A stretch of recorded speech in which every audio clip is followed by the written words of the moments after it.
Of course, The Land of Painted Caves is the sixth book in the series. And there's a lot that comes before.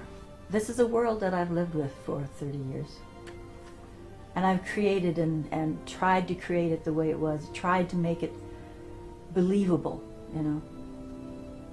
And for me, it is believable. I really do think that people might have lived like that at some point in time, might have gone through the same kinds of troubles and agonies, you know. But if I never write again about Ayla, I will probably miss her very badly. She's like a friend, you know. She's somebody that I know more intimately than I know a lot of my good friends, you know. And I was so glad when Ayla and Jondalar fell in love with each other, you know.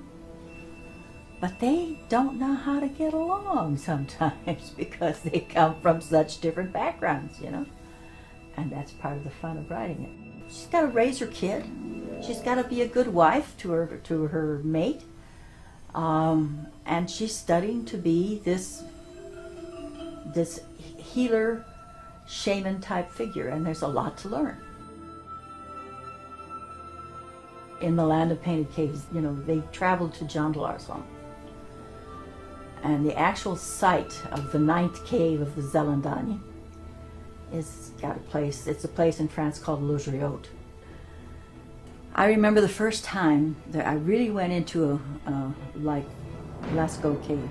Okay, we go through this whole process. You got to go in through one door, and then there's another door you go in, and you wait there for a while, and then you finally get into where the cave is, and it's going downhill.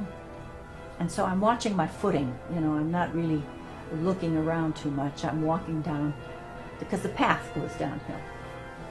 And I finally get to the bottom, and there's a railing there. And I looked up, and I went,